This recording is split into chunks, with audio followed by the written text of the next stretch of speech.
हमने ये पहचाना कि कुछ रूप ऐसी चीजें कर सकते हैं और ऐसे कंपन और ऊर्जा से भरपूर हैं जो सामान्य इंसानी क्षमताओं से परे है।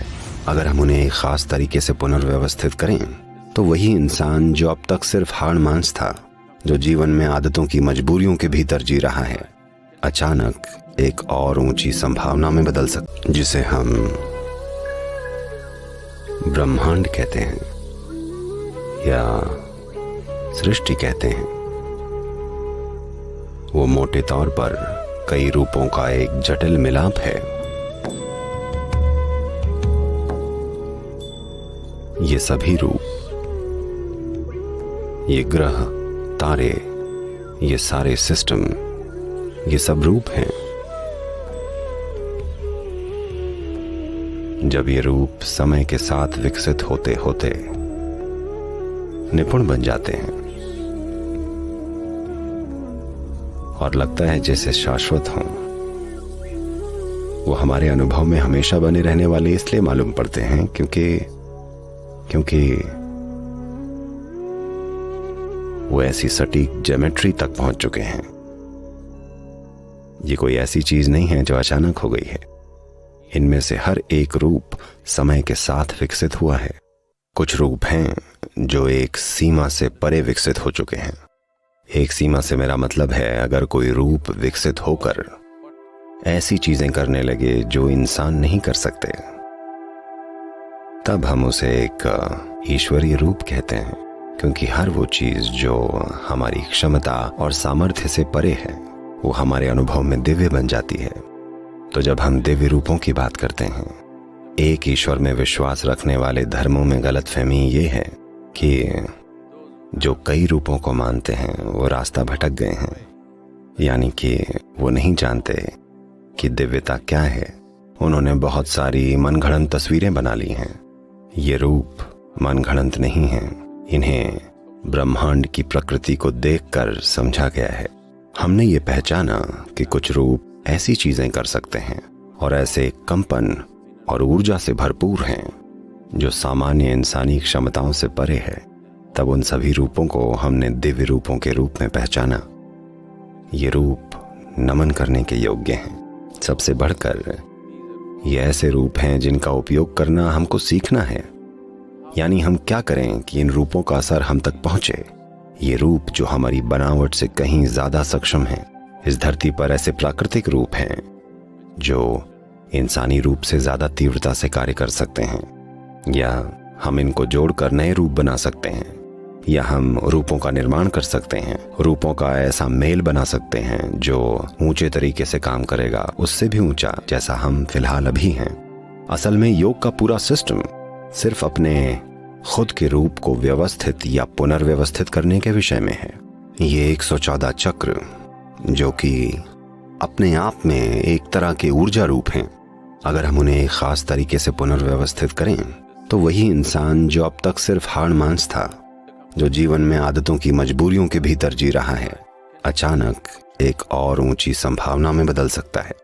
ये वो लोग हैं जिन्होंने खुद को या अपने अस्तित्व की ज्यामिति को रूपांतरित करके और ऊंचा बना लिया है, या तो आत्मज्ञान से, या समझ से, या सीधा ऊर्जा या भावना की तीव्रता की मदद से। उन्होंने खुद को एक और ऊंचे ज्यामितीय रूप में रूपांतरित कर लिया है, ताकि उनकी उपस्थिति से ही ऊर्जा का एक बिल्कुल अलग आयाम चारों ओर फैलता है। उन रूपों के चारों ओर एक बिल्कुल अलग संभावना उपलब्ध हो जाती है। तब हम उन रूपों को दिव्य रूप कहते हैं। So in India, such people get referred to as Bhagwan, or there are so many other names which essentially means godlike or divine. तो भारत में ऐसे लोगों को भगवान कहा जाता है, या ऐसे कई अलग दूसरे नाम हैं जिनका मूल रूप से मतलब है ईश्वर जैसा या दिव्य। इस मानव शरीर की प्रकृति में एक विशेष प्रबंध मौजूद होता है। एक पूरा का पूरा विज्ञान है जो आजकल बड़े अंदाजे लगाने वाले विज्ञान जैसा बन गया है। आजकल सहज ज्ञान का विज्ञान बड़ी बुरी हालत में पहुंच चुका है। ऐसा इसलिए है क्योंकि समाज में आम ईमानदारी का स्तर गिर चुका है। लोग कुछ भी कहने लगते हैं और अनुमान लगाने को सहज ज्ञान माना जाता है। वरना जब भी एक बच्चा पैदा होता था, आमतौर पर भारत में लोग एक सहज ज्ञान वाले व्यक्ति को बुलाते थे जो आकर बच्चे के शरीर की ज्यामिति देखता और बताता, इस बच्चे के जीवन में ये संभावनाएं हैं, सितारों को देखकर नहीं, बल्कि सिर्फ बच्चे के शरीर की ज्योमेट्री को देखकर, बच्चे के शरीर की ऊर्जा की ज्योमेट्री। शायद आप में से ज्यादातर लोगों ने सुना हो कि कैसे एक आदमी ने गौतम बुद्ध के भविष्य की भविष्यवाणी की थी। उन्होंने कहा वे या तो एक महान सम्राट बनेंगे या एक महान संत। तो शायद तार्किक दिमाग वालों को ऐसा लगे, अरे ये क्या, ये तो ये या वो वाली बात हो गई, अगर चित भी मेरी पट भी मेरी, तब तो आप सही ही होंगे। नहीं, वो केवल ये बता रहे हैं कि बच्चे की ज्योमेट्री की तीव्रता को देखकर वो कह रहे हैं कि या तो भौतिक दुनिया में वो महान चीजें हासिल करेंगे क्योंकि वो राजा के बेटे हैं, यानी शायद वो एक महान सम्राट बन जाएं, या क्योंकि वो कुछ विशेष देख पा रहे हैं कि बच्चे में अगर इतनी तीव्रता है तो वो अपना टाइम लोगों पर राज करने में क्यों बर्बाद करेगा, बल्कि इससे अच्छा कि वो उन्हें गले लगा लेगा, जो कि ज्यादा समझदारी का काम है। वो उन्हें रूपांतरित करेगा, जो कि एक ज्यादा समझदारी का काम है। तो उन्होंने कहा इसकी तीव्रता एक सम्राट होने से भी ज्यादा दिख रही है। राजा का बेटा होने के नाते शायद ये एक सम्राट बने, पर इसकी ज्योमेट्री की तीव्रता को देखकर लगता है कि वे शायद एक महान संत बन जाएं।